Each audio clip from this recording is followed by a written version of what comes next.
Eh bien bonjour à tous, on se retrouve pour une nouvelle vidéo sur la chaîne secondaire. On se retrouve enfin pour la troisième vidéo qui suit les deux précédentes par rapport à mon nouveau setup PC 2024. Il était temps.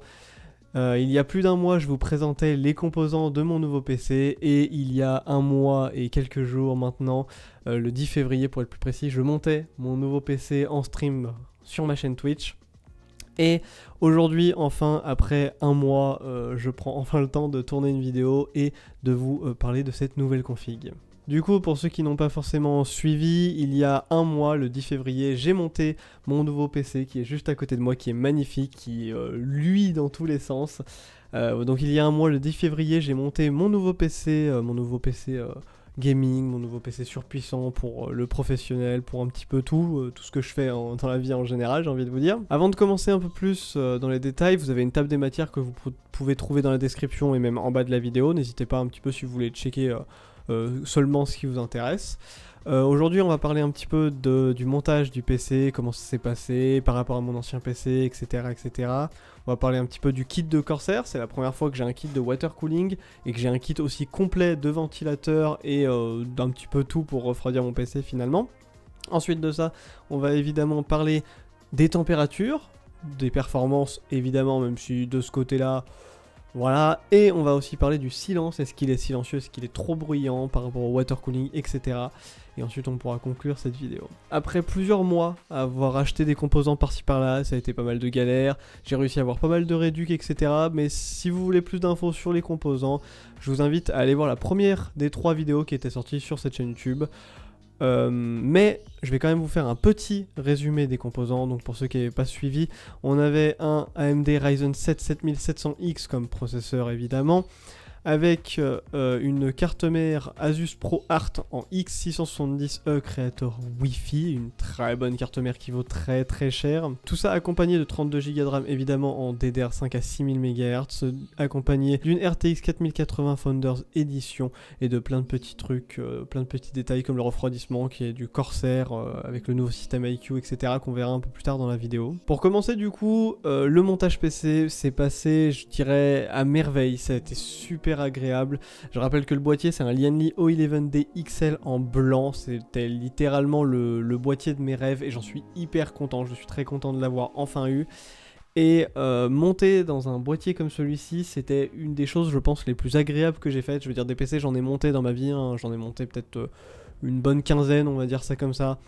des PC pour des pros, des PC pour des potes, mon ancien PC, j'en ai monté des PC, mais j'avoue que monter dans un boîtier aussi grand et avec autant d'espace, et aussi avec des vitres en verre où j'avais un petit peu peur de les casser, mais monter dans un aussi grand boîtier, ça a été quelque chose de très agréable. Par comparaison, mon ancien PC, mon ancien boîtier, pardon, de mon ancien PC, c'était le Bitfenix Nova en noir. C'était un boîtier qui à l'époque coûtait 30 €, enfin il était vraiment pas très cher, etc. Et monter dans un boîtier comme celui-là, c'était mais tellement différent. Je veux dire, un Bitfenix, c'est un boîtier qui est beaucoup plus petit, qui a une grosse cage métallique, etc. Là, pour le coup, monter dans un boîtier où il y a de l'espace dans tous les sens, où je peux mettre mes mains, même en stream à un moment pendant le montage j'ai passé ma tête au milieu quand j'avais enlevé les 2 vitres, parce qu'en fait il y a tellement de place que je peux passer ma tête. Je veux dire, voilà, ce boîtier est immense et c'est très très agréable de monter dedans. C'était aussi pendant le montage ma première fois avec un kit Corsair aussi grand, avec autant de ventilateurs et avec surtout un water cooling évidemment en all-in-one, en AIO. Un jour peut-être que je m'attaquerai à un water cooling custom, en tout cas on en parlera peut-être à la fin de la vidéo, mais c'était mon premier vrai water cooling, mon premier water cooling AIO, et j'avais un peu peur, il est vrai, on m'a toujours dit que les tubes c'était un peu fragile, que machin il fallait faire attention, donc j'y allais vraiment tout en douceur. Et bon, ça s'est très très bien passé, hein. Il n'y a pas à chier, je veux dire, voilà, le water cooling refroidit très bien, il n'y a pas de fuite, tout va bien, je l'ai pas percé pendant le montage ou je ne sais quoi, donc de ce côté-là, j'ai pas eu de soucis, puis encore une fois, il y a énormément de place dans le boîtier, donc en fait, c'est super simple de monter dans ce boîtier-là. Pour le coup, même un débutant, pour monter un PC comme celui-là, c'est vrai que c'est un peu long, etc. J'ai quand même mis 6 heures, après j'étais en stream, je parlais, j'expliquais des trucs, mais j'ai mis 6 heures, et c'est vrai que même quand tu t'y connais pas trop, bon bah... C'était surtout des vis à mettre dans la généralité, parce que ça reste un water cooling tout simple en all-in-one. Pour ce qui est du kit Corsair, les ventilateurs, c'était... Je pense que j'ai fait le meilleur choix de ce côté-là, c'était des ventilateurs qui coûtent très très cher. Je veux dire, un kit de ventilateur, de 3 ventilateurs, c'est 150 €. J'ai 300 € de ventilateur dans mon PC. Mine de rien, je pense que j'ai fait le meilleur choix au monde que de prendre ce kit Corsair là. Donc je rappelle, c'était les QX 120, on reparlera un petit peu du kit Corsair après, mais c'était les QX 120 au niveau des câbles, etc. C'était vraiment trop agréable, mais on en reparlera après. Et puis au niveau du montage PC aussi, il y a eu un truc assez marrant, parce que le montage après ça restait un montage tout ce qui est de plus basique, hein, je veux dire processeur, carte mère, pour carte mère dans le boîtier, les barrettes de RAM, c'était tout basique, mais il y a eu un moment assez marrant qui a été le moment de la carte graphique. Je rappelle que la carte graphique c'est comme une RTX 4080. C'est une des plus grosses cartes sur le marché, je veux dire elle fait 3 slots d'épaisseur. Une carte graphique on en a plus souvent à 2 slots, là elle fait quand même 3 slots, elle est très très grosse et elle pèse très lourd. Et en fait vraiment la montée, surtout que moi je voulais bien que ça se voit en stream, donc je l'ai montée avec le boîtier debout, ce qui était même pas le plus simple du tout. Et cette carte est très lourde en fait, cette carte est très lourde quand tu dois la maintenir, visser en même temps. Ah ouais, ça c'était marrant, ça je peux vous le dire c'était marrant, mais le montage était vraiment cool et je dois dire que j'ai jamais été aussi heureux de faire un montage de PC. Je veux dire, moi, j'adore monter des PC, c'est vraiment une passion, je fais ça depuis très longtemps et j'aime beaucoup ça. Mon ancien PC, ça avait été un délice à monter, bien qu'il y avait très peu de pièces, parce que carte mère, barrette de RAM, processeur, le ventirad de base Intel à l'époque. Et puis c'est à peu près tout, la carte graphique dessus, et c'est littéralement tout ce qu'il y avait un disque dur, et puis voilà. Là rien à voir, sur la carte mère il y avait même le SSD, le FireCuda 520 de 1TB. Puis la carte mère, mine de rien c'est une carte mère Asus comme je l'ai dit tout à l'heure. C'est une carte mère qui vaut très cher et qui est vraiment haut de gamme pour le coup. Et en fait il n'y a même pas de vis à mettre pour le SSD, c'est juste un petit truc à tourner, ce qui simplifie grandement les choses, qui est beaucoup plus pratique. Donc pour le coup le montage PC c'est super bien passé et c'était vraiment très agréable pour le coup. Et du coup on va revenir un petit peu sur le kit Corsair, pour ce qui est du coup, je le rappelle, tout le kit Corsair c'est les 6 ventilateurs dans le boîtier et enfin les 9 concrètement, mais surtout les 6 indépendants et les 3 qui sont avec le water cooling, le water cooling Corsair. Donc je rappelle que les 9 ventilateurs sont les mêmes, c'est les Corsair QX 120, donc en 120 mm, et le water cooling c'est un Corsair H150i. Tout ça avec le nouveau système, le nouveau entre guillemets, il est plus tellement nouveau maintenant, mais avec le nouveau système de Corsair, le Corsair IQ Link, qui est très agréable. Donc pour le coup, juste, on va parler d'abord du côté esthétique. Ces ventilateurs sont magnifiques, je veux dire, du point de vue RGB comme du point de vue ventilateur en eux-mêmes. Il y a beaucoup de ventilateurs qui, quand on les regarde de l'avant, sont très très beaux, vraiment sont très beaux à regarder, avec le RGB, sans le RGB, ils sont très beaux à regarder. Et dès qu'on les met dans l'autre sens, pour les regarder de derrière, par exemple quand ils sont en entrée d'air, c'est-à-dire que sur mon boîtier, dans mon PC, il y a 6 ventilateurs en entrée d'air, et ben en fait, de derrière, ils sont très moches. Et là, pour le coup, rien à voir. Ce kit Corsair de ventilateur, j'en suis très content parce que ce soit de l'avant ou de l'arrière, ils sont très très beaux. Et puis les LED c'est pour faire plaisir évidemment, c'est full RGB, donc là pour le coup moi j'ai mis une seule couleur parce que j'aime bien, ça fait un peu aquarium, c'est joli, mais je peux mettre tout du RGB, du arc-en-ciel, voilà, je peux faire un petit peu ce que je veux et m'amuser avec ça. En plus de ça, c'est un kit Corsair qui est très pratique, encore une fois c'est un kit qui vaut très cher, mais c'est un kit qui est très pratique au niveau des câbles, parce qu'en fait là, pour ce qui est du coup total, donc water cooling et les 9 ventilateurs, j'ai 1, 2, 4 câbles. J'ai 4 câbles, c'est tout. En fait, j'ai juste les 3 ventilateurs du bas qui sont interconnectés entre eux, un câble qui part sur les ventilateurs de la face du boîtier. Hop, les 3 ventilateurs sont interconnectés entre eux, pardon, donc ce qui fait qu'il y a 6 ventilateurs sur un câble. De là, j'ai un câble qui part du coup des 3 ventilateurs sur la face qui va dans le boîtier Corsair IQ qui est à l'arrière. J'en ai pas sorti un là parce qu'il m'en reste, du coup j'en avais 3, puisque j'en avais un fourni avec les boîtes avec les ventilateurs. Donc ça fait 2 et 1 fourni avec le water cooling. Donc bah, là j'en ai pas gardé un à côté de moi pour vous le montrer, mais je vous aurai sûrement des plans je pense. Et donc voilà, des 6 ventilateurs, il y a un câble qui part dans le boîtier. Et ensuite pour ce qui est du water cooling, bah, les 3 ventilateurs du water cooling, hop, un câble dans le water cooling. Et du water cooling au petit hub Corsair, hop, un câble. Ça fait 4 câbles pour 9 ventilateurs full RGB plus la pompe du water cooling, plus le RGB du water cooling, etc., etc. Si vous voulez un petit peu un titre comparatif, l'ancien système de Corsair, pour le même nombre de ventilateurs, en général par exemple dans le Lianli, comme Aurélien Sama l'avait fait dans son setup 2021, je le précise tout de suite, hein, je me suis énormément inspiré, que ce soit de sa config actuelle dans son setup 2023, et de sa config de setup 2021 pour le placement des ventilateurs, etc., etc. Et justement, bah, quand on compare, il avait exactement le même nombre de ventilateurs, il avait un water cooling custom, mais à côté de ça, il avait exactement le même nombre de ventilateurs, et pour 9 ventilateurs, il avait 18 câbles. Parce qu'à l'époque, avec l'ancien kit Corsair, c'était un câble par ventilateur pour régler la pale, enfin l'hélice, et un câble par ventilateur pour le RGB. Donc c'était complètement affreux, et il n'y avait que ça à l'époque, c'est comme ça. Et du coup avec ce nouveau kit Corsair, pour le coup ça change vraiment la vie. Là j'ai juste 4 câbles pour tout ça, c'est juste incroyable. En plus de ça, ces ventilateurs sont vachement bien pour le coup. Ils ont une sonde de température, on la voit quand ils sont à l'arrière, mais elles ont chaque ventilateur a une sonde de température intégrée, ce qui me permet de savoir l'air à la sortie, à l'arrière du ventilateur, ce qui fait que du coup je peux avoir le delta de température du boîtier, enfin dans le boîtier, parce que je peux avoir la température de l'air quand elle rentre par les sondes de température des ventilateurs en entrée, et la température de l'air quand il sort du boîtier pour voir un petit peu la température à l'intérieur, et ça c'est super cool. Pour le coup, tout ça j'en parlerai un peu après, mais pour toutes les températures et tout, c'est grâce au logiciel Corsair que j'en reparlerai juste un peu après. Pour ce qui est du waterblock en lui-même, le waterblock au centre avec la pompe pour le coup elle, on en reparlera un peu après, mais elle est pas trop bruyante, ça va encore, j'ai pas de comparatif pour le coup mais elle est pas trop bruyante. Par contre si vous voulez un de ces quatre prendre ce kit là Corsair qui est vachement cool, et bah le petit waterblock au centre au niveau du processeur il est interchangeable et on peut y mettre un écran à la place comme les anciens water cooling Corsair finalement. On peut mettre un écran à la place, moi j'ai laissé le kit RGB parce que j'avais pas l'écran pour le coup, parce que quand j'ai acheté ça j'avais juste pas fait gaffe. C'est très gimmick. Peut-être que je me prendrai l'écran, peut-être que je me le prendrai pas, je ne sais pas, ça coûte 100 € de le rajouter, mais on peut juste acheter l'écran pour déclipser le waterblock actuel en RGB et mettre l'écran à la place. C'est un écran LCD de je sais plus combien de pouces, où on peut mettre par exemple un GIF dessus, voilà, c'est vachement cool, c'est gimmick, mais c'est marrant. Donc voilà, le waterblock est interchangeable. Par contre, je sais pas si c'est que moi qui avait ça, pour le coup c'est pas avec le waterblock mais c'est avec le reste pour les ventilateurs et tout. Je sais pas si c'est que moi avec ça, s'il y en a qui ont monté un PC avec ce type de ventilateur, donc les QX et ce water cooling là. Water cooling j'ai pas eu de soucis, mais pour ceux qui ont utilisé les QX 120, il y avait des vis fournies avec, du coup logique.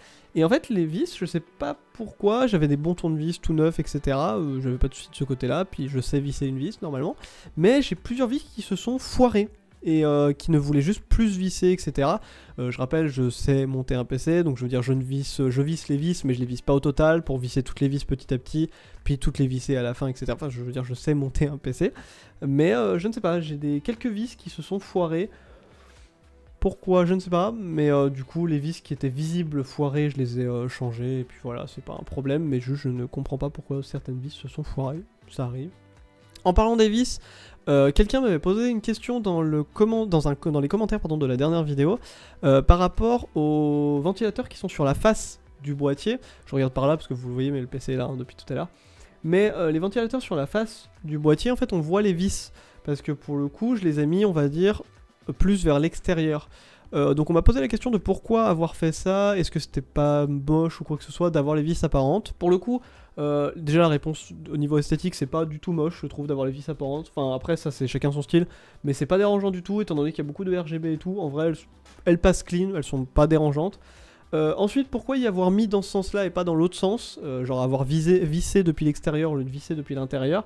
Déjà parce que de 1, par rapport au passe-câble et aux câbles en eux-mêmes, ça aurait pu être un peu serré, bien que là mon câble management, à l'heure actuelle il est pas parfait, faut que je le refasse un peu. Mais bien que niveau passe-câble, etc., ça aurait pu être un peu dérangeant pour les câbles et le passe-câble.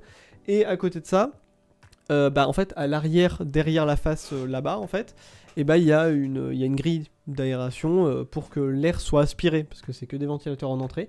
Et donc, en fait, plus les ventilateurs sont proches de l'aération, plus ça va aspirer de l'air, etc. Plus ça va aspirer de l'air, moins ça va avoir besoin de tourner vite, parce que c'est plus proche de la sortie. Donc voilà pourquoi je les ai mis en extérieur. Mais comme je dis, je crois pas que ce soit possible de toute façon de les mettre en intérieur. Mais bon. Dans le doute, voilà, je les ai mis vers l'extérieur. J'ai fait comme Aurélien Sama pour sa config Texama 2021, tout simplement. Et du coup, pour finir un petit peu avec le kit Corsair, tout est gérable depuis le logiciel Corsair IQ. Je vous mettrai quelques images, je pense, mais le logiciel Corsair IQ est vachement intéressant. Il est très complet pour le coup. J'ai eu un bug par contre avec le logiciel récemment. Récemment, il a fait une mise à jour. Et en fait, après la mise à jour, il me détectait plus les températures de mon processeur, ni non plus de la carte graphique, ni de la RAM, ni de rien du tout. En fait, il détectait que les températures des ventilateurs, etc. Il me disait qu'il y avait des erreurs, je sais pas trop pourquoi. J'ai désinstallé le logiciel, je l'ai réinstallé et il n'y a pas eu de souci. Donc voilà, un problème de mise à jour, ça arrive. Ça arrive avec beaucoup de logiciels, donc je suis pas choqué, c'est pas bien grave. À côté de ça, j'ai zéro souci avec le logiciel Corsair, il est très agréable, c'est super simple à lire, c'est très simple à configurer aussi. Pour le coup, je vous conseille vraiment de configurer vos ventilateurs si vous avez un kit comme ça. Parce que si vous laissez configurer de base, en fait, tous les 9 ventilateurs étaient réglés en fonction de la température du CPU. Faut savoir que c'est un Ryzen de la série 7000 qui chauffe beaucoup, qui peut monter à 90-95 degrés en pleine charge très facilement parce que c'est un Ryzen 7000. Et en fait, des fois juste en faisant des petits trucs, il va monter. Ce qui est normal, la température va monter, va descendre, machin, c'est des cycles de chaleur, c'est totalement normal. Et en fait, régler de base les ventilateurs sans faire de réglage manuel, ça faisait tout le temps, et c'était très chiant. Donc le premier jour, dès que j'ai monté le PC, j'ai vite fait tous les réglages, machin.